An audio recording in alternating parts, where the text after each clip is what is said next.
లోకంలో ఉన్న క్రైస్తవులు ఎలా నమ్ముతున్నారు? కార్యాలు జరిగితే నమ్ముతాం అంటారు. ఇప్పుడు మాకు ఇలా జరిగితే మేము బాప్తీసం పొందుకుంటాం, తీసుకుంటాం అంటున్నారా లేదా? అంటున్నారు.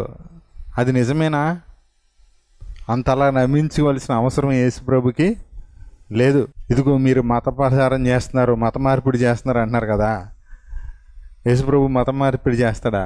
ఆయన మాట విని ఆయన ఏది విశ్వాసం ఉంచితే ఆయన కార్యం చేస్తాను అంటున్నాడు. కానీ మా దగ్గరికి వచ్చేయండి మీ అప్పులు తీరిపోతాయి, మా దగ్గరికి వచ్చేయండి మీ సమస్యలు ఎగిరిపోతాయి, మా దగ్గరికి వచ్చేయండి మీకు పిల్లలు పుడతారు, మీరు కానుకలు వేసేయండి, మీరు మొక్కేసుకోండి, మీ మొక్కుబళ్ళు చెల్లించేయండి, దేవుడు మీకు అన్నీ ఇచ్చేస్తాడు. ఇది సువార్త? ఇది సువార్త కాదా? ఇది సువార్త కాదు. ఇది యేసుప్రభు చెప్పింది ఏంటంటే మీకు కార్యాలు జరుగుతాయి, అప్పుడు మీరు నమ్మండి అంటలేదు.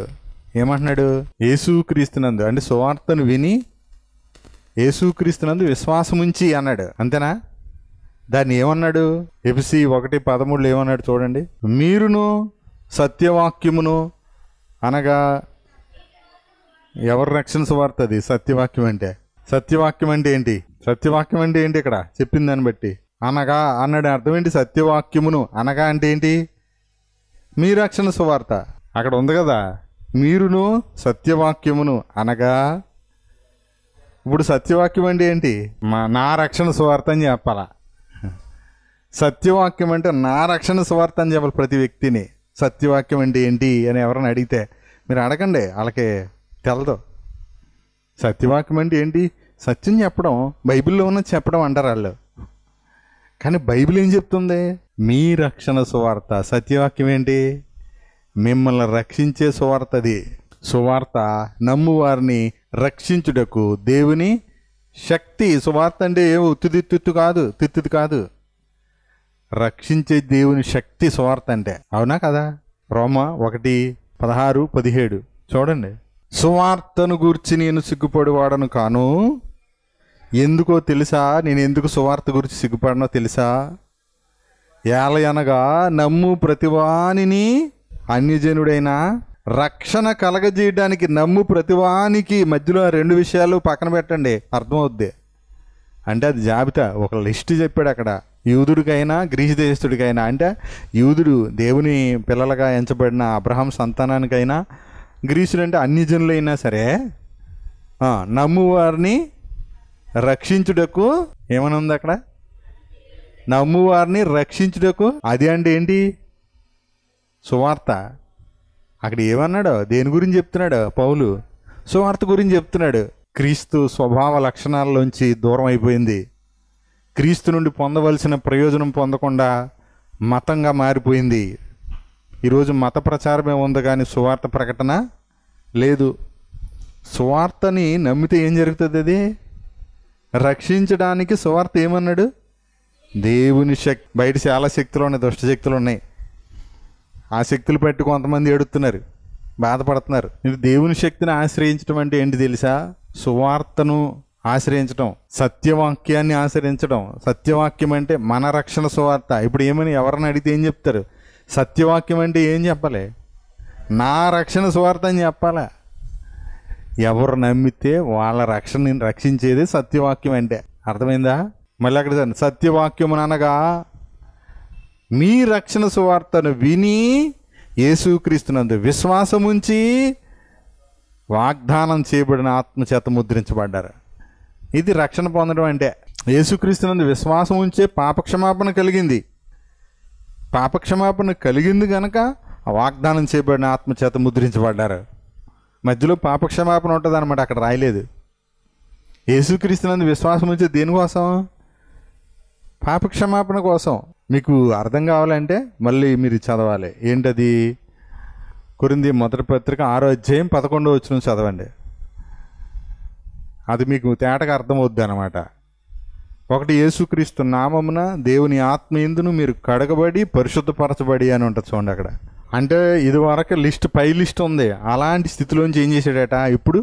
కానీ 1 ప్రభు అయిన యేసుక్రీస్తు నామమున మన దేవుని ఆత్మయందు కాడగబడ్డారు. అర్థమైందా?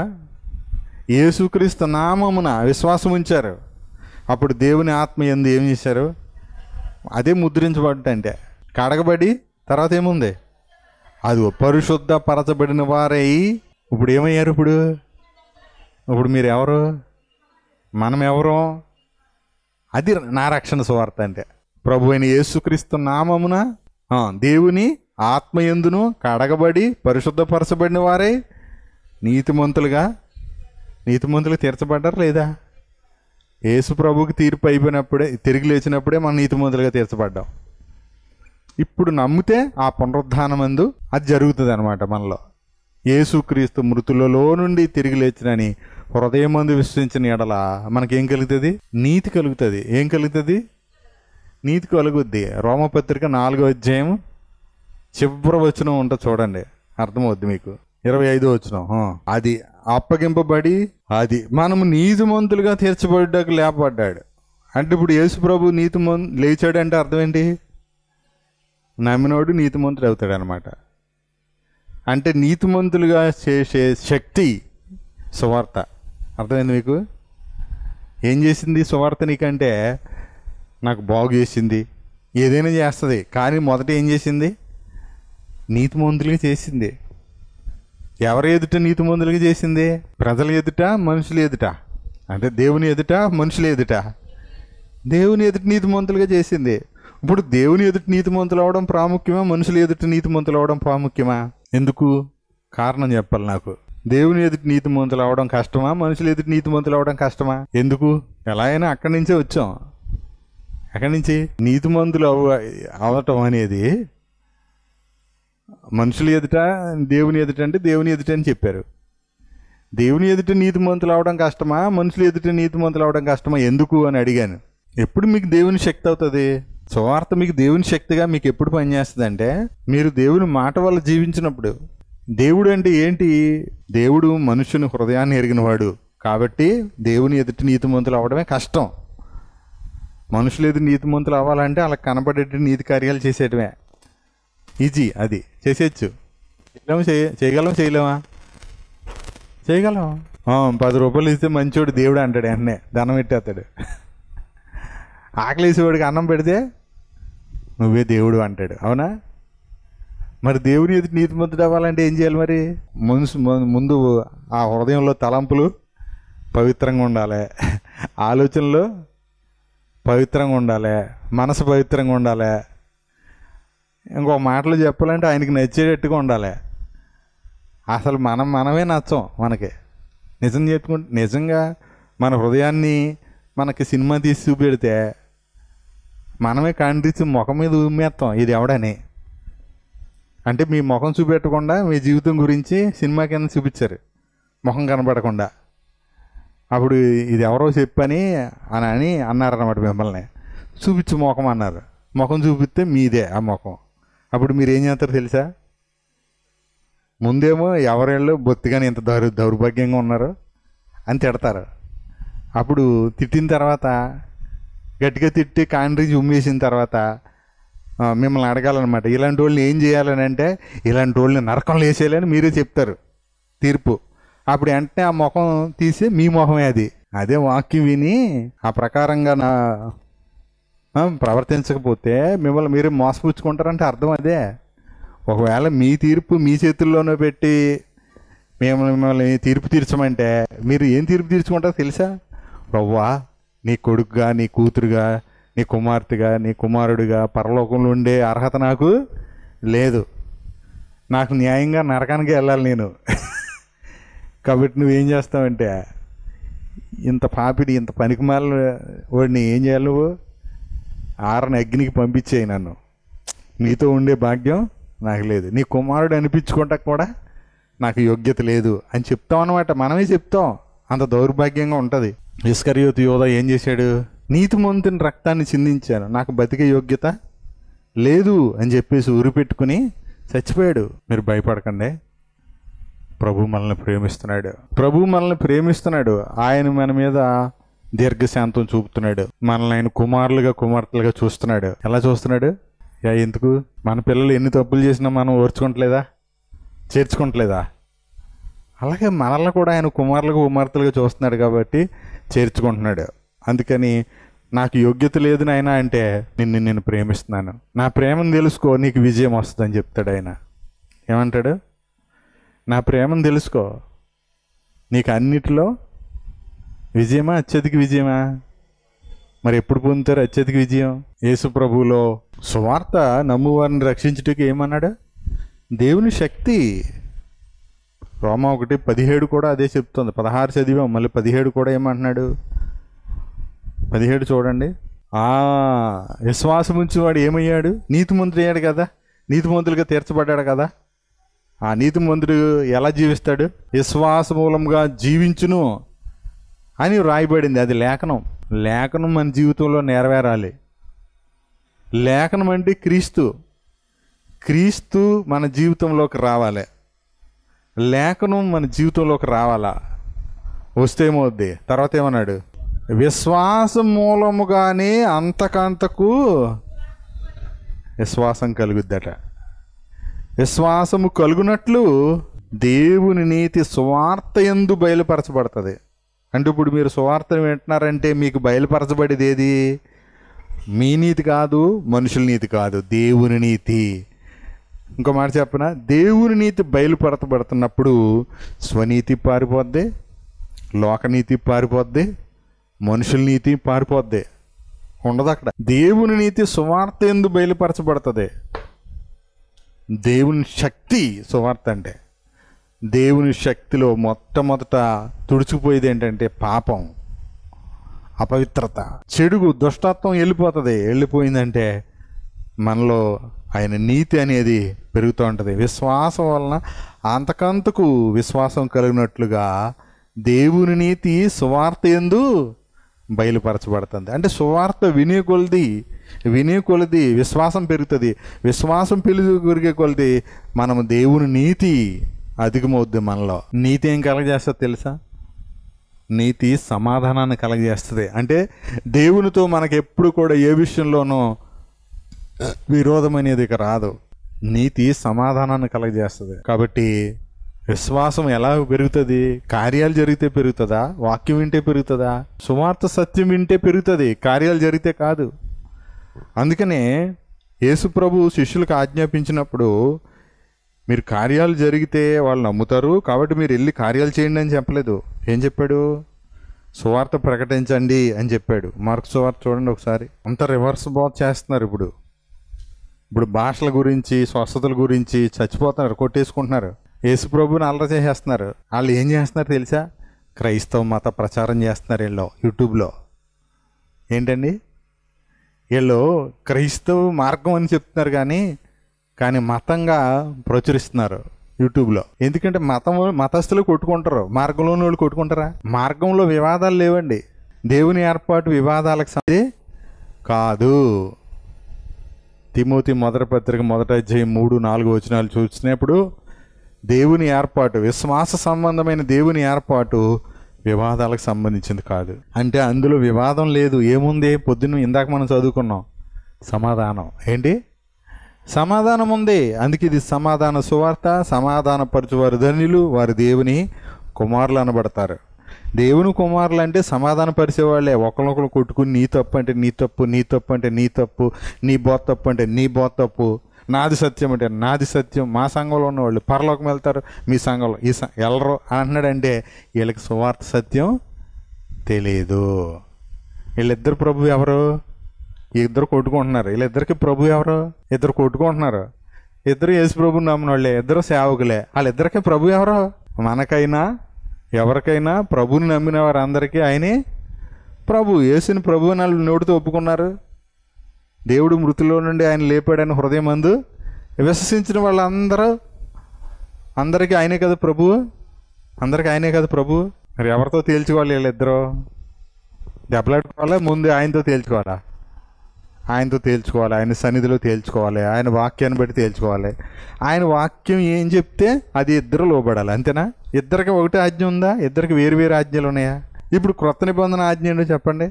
ఏంటి కొత్త ఆజ్ఞ? నేను మిమ్మల్ని ప్రేమించినట్టే నిన్ను వలె నీ పొరుగుని ప్రేమించమన్నాడు కదా. మనకు వచ్చా? అసలు మనల్ని ప్రేమించడం రాదు, పొరుగుని ప్రేమించడం అంతకంటే రాదు. ఇప్పుడు ఇప్పుడు ఒక కోడలు తను ప్రేమించింది అనుకో, అత్తగారిని కూడా ప్రేమిస్తుంది కదా.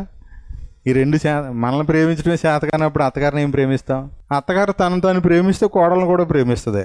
మీకు బాగా అర్థమవుద్దని చెప్తున్నాను సుమా. ఆ రెండు సంబంధాలు, ఒకవేళ తండ్రి తను ప్రేమిస్తాడు అనుకో, బిడ్డలను కూడా అలాగే ప్రేమిస్తాడు. అసలు నన్ను నేను ఎలాగ ప్రేమించాలో నాకే తెలియనప్పుడు నా బిడ్డల్ని ఎలా ప్రేమిస్తాను? ప్రేమించడం ఎలా చేస్తాను? ఎదవ పనులు చేస్తున్నారు ఎదవల్లారా అని తిడతాను. అవునా? మరి ఎదవ పనులు నేను కూడా చేశాను కదా ఒకప్పుడు, చిన్న ఆ వయసులో. అర్థమైంది మీకు? అంటే నాకు ప్రేమించడం అంటే నా బిడ్డలను ప్రేమించడం నాకు తెలియదు. ఎందుకు తెలియలేదు? అసలు నన్ను నేను ప్రేమించడం నాకు తెలియదు కాబట్టి. ఇది తరతరాలుగా ఇలాగే జరుగుతూ వచ్చింది కనుక ఎవరికి దేవుని ప్రేమ తెలియదు. అంటే మన ప్రేమలో మోసం ఉంది, మన ప్రేమలో వేషం ఉంది, మన ప్రేమలో ఏముంది? కల్తీ ఉంది. కానీ దేవుని ప్రేమ తెలియదు కాబట్టి ఈ లోకం ఇలా ఉంది. ఓకేనా? అర్థమైందా మీకు? దేవుడు ఎలా ప్రేమిస్తాడు, ఎప్పుడు ప్రేమిస్తాడు, ఏ విధంగా ప్రేమిస్తాడు, అసలు దేవుని ప్రేమలో ఏముంది, దేవుడు ఏమై ఉన్నాడు అన్న సంగతి సమాజానికి తెలియలేదు కాబట్టి అసలు ఎలా ప్రేమించాలి అన్న దాంట్లో ఎవ్వడికే క్లారిటీ లేదు. అందుకని తల్లిదండ్రులు ప్రేమించాల్సిన వాడు ప్రేమించట్లేదు, భార్యను ప్రేమించాల్సిన వాడు ప్రేమించట్లేదు, భర్తను ప్రేమించాల్సిన స్త్రీ ప్రేమించట్లేదు, అత్తమామల్ని తల్లిదండ్రుల్లా ప్రేమించాలి, కుదరట్లేదు. ఏ అత్తమామ అయినా సరే, ఎవరైనా సరే కుదరట్లేదు.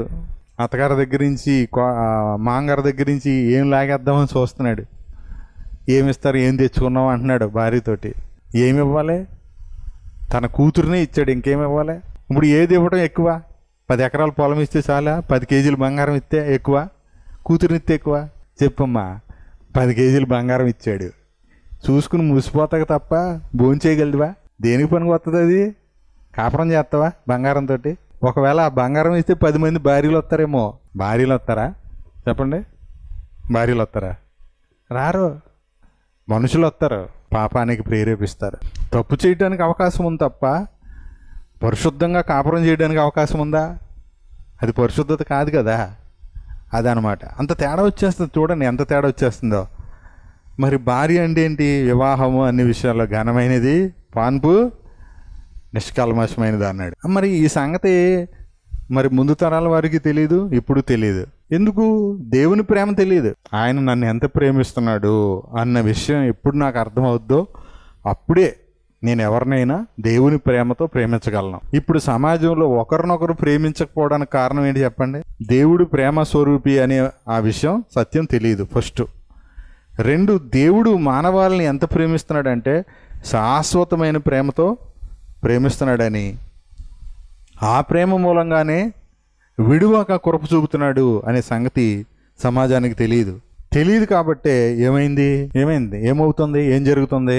ప్రేమకు మారుగా ద్వేషం, పగ, ప్రతీకారం, స్వార్థం, ఈ శరీర లక్షణాలన్నీ, అవలక్షణాలన్నీ ఫ్యామిలీలోకి ప్రవేశించాయి, కుటుంబ వ్యవస్థలోకి వచ్చేసాయి, వివాహ వ్యవస్థలోకి వచ్చేసాయి. వివాహ వ్యవస్థ పాడైపోతే చాలు సమాజం ఎంత దారుణానికైనా దిగజారిపోద్ది అనమాట. ఈ మధ్య విడాకులు తీసుకున్నారు ఒక సినిమా యాక్టరు, ఒక సినిమా హీరోయిన్ని, హీరో. రీసెంట్గా ముహూర్తాలు వచ్చినాయి కదా, ఆ అబ్బాయి మళ్ళీ ఇంకొక అమ్మాయితో నిశ్చితార్థం చేసుకున్నాడు. ఇప్పుడు వదిలేసిన ఆ అమ్మాయి ఏడుస్తుంది, లేకపోతే రకరకాలుగా ఫీల్ అవుతుంది. తండ్రి అంటున్నాడు, ఆ రోజు నేను చెప్పాను, నేను మొత్తుకున్నాను, నువ్వు వినలేదు, నీ కర్మ అనుభవించు అంటున్నాడు. అంటే వీళ్ళు సమాజానికి తెలిసిన సెలబ్రిటీలు, అంటే అందరికీ తెలిసిన వాళ్ళు అంతే. అందరికీ తెలిసిన వాళ్ళ జీవితం అందరికీ మాదిరిగా ఉండాలా? అందరూ చెడిపోయే విధంగా ఉండాలా? అవునా కదా? అందరికీ మాదిరిగానే ఉండాలి కదా. కానీ అందరూ చెడిపోయే విధంగా చేసేది ఏంటో తెలుసా? విడాకులు తీసుకోవటం. ఇప్పుడు మన వీధిలో జరిగింది అనుకోండి, మనకు తెలిసిన వాళ్ళు అందరికీ తెలుస్తుంది ఆ విషయం, విడాకులు తీసుకున్నారని. అంతేనా? మరి అందరికీ తెలిసిన సినిమా యాక్టర్లు విడాకులు తీసుకున్నారనుకోండి, ఈ భాష, ఈ తెలుగు భాష తెలిసిన వాళ్ళు అందరికీ తెలుస్తుందా తెలీదా? ఆ సంగతే తెలీదా? తెలుస్తుంది. తెలిసినప్పుడు విడాకులు తీసుకుంటే మళ్ళీ ఇంకో పెళ్లి చేసుకోవచ్చు అనే సందేశాన్ని వాళ్ళందరికీ చెప్తున్నారా చెప్పట్లేదా? చెప్తున్నారు చెప్పట్లేదా? చెప్తున్నారు. చెప్తుంటే అందరూ అలాగే వదిలేసి పెళ్లి చేసుకుంటున్నారు. నాకు నచ్చలేదు నువ్వు తీసుకుంది ఇడోకులు తీసేసుకున్నారు. ఇంకొకళ్ళు చేసుకున్నారు. ఒక నెల మించి ఉండరులే అలాంటి వాళ్ళు. ఒక నెలలో మళ్ళీ కంపు కొట్టేసింది, చిరాకు వచ్చేసింది. అవి ఆడేం మంచోడు నీకంటే అని ఈవిడ అందే. నా మొదటి పిల్లమేం బెటరు నీ మీద అని ఇతను అన్నాడు. వీళ్ళిద్దరు మళ్ళీ ఇడిపోయారు. మళ్ళీ కొంతకాలం అలా తిరిగారు. మళ్ళీ ఏం చేశారు? మళ్ళీ ఎవరో ఇష్టం అనిపించింది ఆవిడికి ఒకడు, ఈమెకు ఒకడు, ఆమెకి అతనికి ఒక ఆమె ఎవరో తగిలేరు. మళ్ళీ వీళ్ళు పెళ్ళి చేసుకుంటున్నారా వ్యభిచారం చేస్తున్నారా? వ్యభిచారం చేస్తున్నారు. పెళ్లి కాదు వాళ్ళు చేసుకునేది. అంటే వీళ్ళిద్దరి మధ్య ఏముండాలి? సమాధానం అనే బంధం ఉండాలి, ప్రేమ అనే ఐక్యత ఉండాలి. ఈ రెండు వీళ్ళకి తెలియదు. ఏం చేస్తున్నారు? నువ్వెంత అనుకుంటున్నారు, వదిలిపెట్టేస్తున్నారు. అందరూ మంచోళ్ళు ఉన్నారా సమాజంలో? అందరూ చెడ్డోళ్ళేనా? చెడ్డోళ్ళు ఎక్కువ మంది ఉన్నారా, మంచోళ్ళు ఎక్కువ మంది ఉన్నారా? అసలు మంచోళ్ళు ఉన్నారా అని అడిగారు అనుకోండి, ఒక కోణంలో చూస్తే మంచోళ్ళు అంటూ ఎవరు లేరు, ఇంకో కోణంలో చూస్తే చెడ్డవాళ్ళు అంటూ కూడా ఎవరు లేరు. చెడ్డవాళ్ళు అంటూ ప్రత్యేకంగా లేరు, మంచివాళ్ళు అంటూ ప్రత్యేకంగా లేరు. మంచి చెడు అనేవి ప్రతి మనిషిలోనూ ఉన్నాయి. ఈ శరీరంలో ఉన్న ప్రతి ఒక్కరిలో మంచి చెడు ఉన్నాయి. కాకపోతే కొందరిలో మంచి ఎక్కువ స్థాయిలో ఉంది, కొందరిలో చెడు ఎక్కువ స్థాయిలో ఉందన్నమాట. కనుక ఇప్పుడు నేను రాజుగారికి సాయం చేస్తే రాజుగారి దృష్టిలో నేను మంచోడిని. ఇప్పుడు కుమారుకి నేను సాయం చేయలేదు, అప్పుడు కుమార్ దృష్టిలో నేను చెడ్డోడిని. ఇప్పుడు నేను మంచోడిని చెడ్డోడిని? కుమారుని అడిగితే చెడ్డోడు అని చెప్తాడు, రాజుగారిని అడిగితే ఆయన మంచోడు ఏంటి దేవుళ్ళు అంటాడు అంటాడు. ఇంకా ఎక్కువగా ఓటు కలిపి ఎందుకు? మళ్ళీ సాయం పొందటానికే కదా. అప్పుడు రాజుగారును కుమారు పడ్డారు. అప్పుడు ఉన్నట్టుండి రాజుగారు ఏమన్నారంటే, సాయి గారు చాలా మంచోడు, నాకు చాలా హెల్ప్ చేశాడు అన్నాడు. కుమార్ వెంటనే, ఆహా అలాగా, మొన్న నాకేం చేశాడు తెలుసా? మీకు తెలియక మాట్లాడుతున్నారంటే మీకు సాయం చేస్తే మంచోడు అయిపోతాడా? మొన్న నాతో డబ్బులు ఉన్నప్పుడు కూడా లేవని అబద్ధం చెప్పాడు, దుర్మార్గుడు అన్నాడు. ఇప్పుడు ఎవరిది నిజం? ఇప్పుడు చెప్పండి. మనిషి అంటే అంతే. ఏంటి? వాళ్ళిద్దరు కాదు. ఒక మనిషిలో మంచి ఉంటుంది, చెడు ఉంటుంది. చెడుని అనుభవించినవాడు చెడ్డోడు అని చెప్తాడు, మంచిని అనుభవించినవాడు మంచోడు అని చెప్తాడు. కానీ దైవత్వంలో చెడు అనే దానికి అవకాశం లేదు. ఏంటి? దైవత్వంలో చెడు అనే దానికి అవకాశం లేదు. దేవుడు మంచివాడు అంతే. ఆయన పాపం ఎరుగడు, ఆయన చెడు తెలియదు. ఆయనకి తెలీదని ఎందుకన్నా? ఆయన చెడు కనుక తెలియదు. చెడు చేయడం ఆయనకి తెలియదు, ఎందుకంటే ఆయనలో చెడు లేదు కాబట్టి. అందుకే ఆయన పాపం ఎరగడు, ఆయన పాపం చేయలేదు, ఆయనలో పాపమే లేదు. ఆయనలో చెడు లేదు కాబట్టి ఆయన చెడు చేయడు. మనలో చెడు ఉంది కాబట్టి చెడు చేస్తున్నాం. కాబట్టి మనం అందరికీ మంచివాళ్ళం కాదు, అలా అని చెప్పి అందరికీ చెడ్డవాళ్ళం కూడా కాదు. ఇప్పుడు నన్ను గురించి అడిగారు మీరు, నేను ఫస్ట్ ఏమని చెప్తాను? నాలాంటి పనికిమాలోడు ఎవడు లేడు అంటావా? ఎప్పుడైనా ఎవడైనా నువ్వు మంచోడువా చెడ్డోడు అని అడిగితే ఎవడైనా, అసలు అడగడం కాదు, ఎప్పుడైనా ఎవరికన్నా చెప్పుకుంటే చెడుతనం గురించి ఎప్పుడైనా చెప్పుకుంటారా? చెడ్డ పని ఒక్కటన్నా చెప్తారా?